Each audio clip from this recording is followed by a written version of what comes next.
പൊതുവെയുള്ളൊരു സംശയം വാക്സിനുകളിൽ ഈ mercury, aluminium പോലെയുള്ള ഘടകങ്ങൾ ഉണ്ടല്ലോ എന്നാണ്. അപ്പോൾ അത് ശരീരത്തിന് ദോഷം ചെയ്യില്ലേ? എന്താണ് അതിനെക്കുറിച്ച് സാറ് പൊതുജനങ്ങളോട് പറയാനുള്ളത്?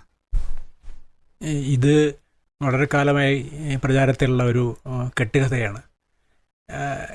യഥാർത്ഥത്തിൽ ഈ മെർക്കുറിയുടെയും അലൂമിനിയത്തിൻ്റെയും വളരെ ചെറിയ അംശങ്ങളുണ്ടെന്നുള്ളത് സത്യമാണ്. അലൂമിനിയം ഉപയോഗിക്കുന്നത് അതിൻ്റെ ഒരു അഡ്ജുങ്ക്റ്റ് ആയിട്ടാണ് ഉപയോഗിക്കുന്നത്. അതിൻ്റെ വീര്യം കൂട്ടാനുള്ള, അതിൻ്റെ ആൻറ്റിബോഡി പ്രൊഡക്ഷൻ കൂട്ടാനുള്ള ഒരു കാര്യമായിട്ടാണ് അലൂമിനിയം ഉപയോഗിക്കുന്നത്. അതിൻ്റെ അളവ് എന്നുണ്ടെങ്കിൽ മൈക്രോസ്കോപ്പിക്കാണ്. അത് നമ്മുടെ സാധാരണ ഭക്ഷണത്തിലുള്ള അത്ര പോലും അളവില്ല, അത്രയ്ക്ക് ചെറിയ അളവുകളാണ്. അത് നമ്മുടെ വാക്സിൻ വിരുദ്ധരുടെ ഒരു കെട്ടുകഥ മാത്രമാണത്. രാകേഷ്, അതുപോലെ മറ്റൊരു പ്രധാനപ്പെട്ട ആൾക്കാരിങ്ങനെ പ്രചരിപ്പിച്ചുകൊണ്ടിരിക്കുന്ന കാര്യം വാക്സിനിൽ സുരക്ഷിതമാണെന്നുള്ള ആൾക്കാർക്ക് സംശയമുണ്ട്. അതുപോലെ പോളിയോ വാക്സിൻ കൊടുത്തിട്ടുണ്ടെങ്കിൽ കുട്ടികളുണ്ടാവില്ല എന്ന് പറഞ്ഞ ആൾക്കാർ പ്രചാരം നടത്താറുണ്ട്. പ്രത്യേകിച്ചും പൾസ് പോളിയോ കാലത്ത് അങ്ങനെ പ്രചാരം ഉണ്ടായിരുന്നു. അതുപോലെ തന്നെ നമ്മുടെ ചില മീസിൽസ് വാക്സിൻ ഓട്ടിസം ഉണ്ടാക്കുമെന്ന് പറഞ്ഞ് ഇങ്ങനെ ഇത്തരം പ്രചരണങ്ങൾ ധാരാളമായിട്ട് നടക്കുന്നുണ്ട്. ആൾക്കാരെ കുത്തിവെപ്പെടുക്കുന്നതിൽ നിന്നും തടയുന്നുണ്ട്. ഇതിൽ രാകേഷിൻ്റെ ഒരു ഒപ്പീനിയൻ പറഞ്ഞാൽ നന്നായിരിക്കും. നമ്മൾ ഒരുപാട് ഗവേഷണ പഠനങ്ങൾക്ക് ശേഷമാണ് ഒരു വാക്സിൻ നമ്മുടെ വാക്സിനേഷൻ ഷെഡ്യൂളിൽ ചേർക്കുന്നത്. മൃഗങ്ങളിൽ പരീക്ഷണം നടത്തുന്നുണ്ട്, വാക്സിൻ്റെ ഗുണനിലവാരം നോക്കുന്നുണ്ട്. ഇതൊക്കെ കഴിഞ്ഞതിന് ശേഷം അത് ഉപയോഗപ്രദമാണോ, സുരക്ഷിതമാണോ എന്ന് ഉറപ്പുവരുത്തിയതിന് ശേഷം മാത്രമേ നമുക്ക് വാക്സിന് ലൈസൻസ് കിട്ടുകയുള്ളൂ. അപ്പോൾ അതിനെപ്പറ്റിയുള്ള ആശങ്ക അനാവശ്യമാണ്.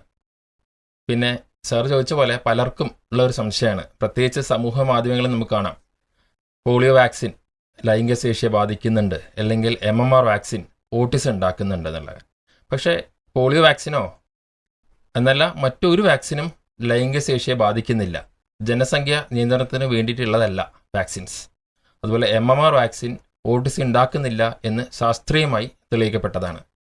അതല്ലെങ്കിലും അതെ, ഒന്ന് ഓർത്താൽ മതി, നാട്ടിൽ ലക്ഷക്കണക്കിന് ആൾക്കാർക്ക് കുത്തിവെപ്പെടുത്തുന്നു, പോളിയോ കൊടുത്തുകൊണ്ടിരിക്കുകയാണ്. ലക്ഷക്കണക്കിന് കോടിക്കണക്കിന് ആൾക്കാർക്ക്. അവരെല്ലാം ലൈംഗികശേഷി ഇല്ലാതെ വരുന്നതാണെങ്കിൽ നമ്മുടെ നാട്ടിൽ ജനസംഖ്യ കൂടില്ലല്ലോ. അതൊരു സാമാന്യ ബുദ്ധി മാത്രമാണ്. സർ, അതുപോലെ തന്നെ പഴയ തലമുറയിലെ ആളുകൾ പലരും, ഈ തലമുറയിലെ ചിലരും വാക്സിൻ എടുക്കാതെ തന്നെ പല അസുഖങ്ങളും ഇല്ലാതെ ജീവിക്കുന്നുണ്ട്. ഇപ്പോൾ വാക്സിൻ എടുത്ത പലർക്കും മറ്റു പല അസുഖങ്ങളും കണ്ടുവരുന്നുണ്ട്. അപ്പോൾ ഇത് നമുക്ക് എങ്ങനെയാണ് ശാസ്ത്രീയമായിട്ട് അതിനെ എക്സ്പ്ലെയിൻ ചെയ്യാൻ കഴിയുക? സാധാരണ നാച്ചുറൽ ഇമ്മ്യൂണിറ്റി പോരെ? അതിൽ മുൻ തലമുറയുടെ കാര്യം പറയുകയാണെങ്കിൽ അത് രസകരമാണ്. കാരണം അക്കാലത്ത് അതിൻ്റെ ആൾക്കാരുടെ ജീവിത കാലാവധി ഏതാണ്ട് 45-50 വയസ്സൊക്കെ ആയിരുന്നു. ഇപ്പോൾ അത് 75 വയസ്സൊക്കെ ആയിട്ടുണ്ട്.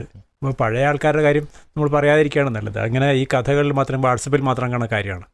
എന്ന് മാത്രമല്ല, നമുക്കറിയാം അക്കാലത്ത് സ്മോൾ പോക്സ് പോലുള്ള അസുഖങ്ങൾ, കോളറ പോലുള്ള അസുഖങ്ങൾ ആൾക്കാരുടെ ജനപദങ്ങളെ തന്നെ, സമൂഹങ്ങളെ തന്നെ ഇല്ലാതാക്കിക്കൊണ്ടിരുന്ന കഥയാണ്. അതുകൊണ്ട് ആ സ്മോൾ പോക്സ് പോലുള്ള, അതായത് വസൂരി പോലുള്ള രോഗങ്ങളെ നിർമ്മാർജ്ജനം ചെയ്തത് യഥാർത്ഥത്തിൽ നമ്മുടെ വാക്സിനാണ്. അപ്പോൾ അതുകൊണ്ട് പഴയ തലമുറയിലത്തെ കഥ വളരെ കഷ്ടമാണ്. അത് മാത്രമല്ല, നമുക്കറിയാം പണ്ട് കാലത്ത് നമുക്ക് ധാരാളം കുഞ്ഞുങ്ങൾ ജനിക്കുമായിരുന്നു. ഓരോ കുടുംബത്തിലും ഓരോരുത്തർക്കും 8-10 കുട്ടികളെ പ്രസവിക്കുകയും പക്ഷേ അതിൽ 2-3 പേര് മരിക്കുകയൊക്കെ ചെയ്യുന്ന കാലം ഉണ്ടായിരുന്നു ഒരു സമയത്ത്. പക്ഷേ ഇന്ന് നമുക്കറിയാം ഒരു കുഞ്ഞ് മരിക്കാന്നുണ്ടെങ്കിൽ അതൊരു വാർത്തയാണ്. കാരണം അതുകൊണ്ട് അന്നത്തെ കാര്യമായിട്ട് കമ്പയർ ചെയ്യാനേ പറ്റാത്ത കാര്യമാണ്. നമുക്ക് താരതമ്യപ്പെടുത്താനേ പറ്റില്ല. രണ്ടാമത്തെ കാര്യം, ഇന്നും ഇപ്പോൾ കുത്തിവെപ്പെടുക്കാത്ത ആൾക്കാർ ഞങ്ങൾക്ക് കുഴപ്പമില്ലോ എന്ന് പറഞ്ഞ് ജീവിക്കുന്നുണ്ട്. പക്ഷേ അതിൻ്റെ കഥ ബെറ്റർന്നാണ്. അതിന് നമ്മൾ ഹെറിഡ് ഇമ്മ്യൂണിറ്റി എന്ന് പറയും. അതായത് നമ്മുടെ നാട്ടിലെ മിക്കവാറും എല്ലാ ആൾക്കാരും കുത്തിവെപ്പെടുക്കുന്നുണ്ട്. ആ കുത്തിവെപ്പെടുത്ത ആൾക്കാരുടെ കുഞ്ഞുങ്ങളും അവരൊക്കെ രോഗപ്രതിരോധ സംവിധാനമുള്ള ആൾക്കാരാണ്, അവർക്ക് രോഗപ്രതിരോധമുള്ള ആൾക്കാരാണ്. അതുകൊണ്ട് ഇവരെല്ലാം ചേർന്നിട്ട് സമൂഹത്തിൽ ഒരു സുരക്ഷാ കവചം ഉണ്ടാക്കുന്നുണ്ട്.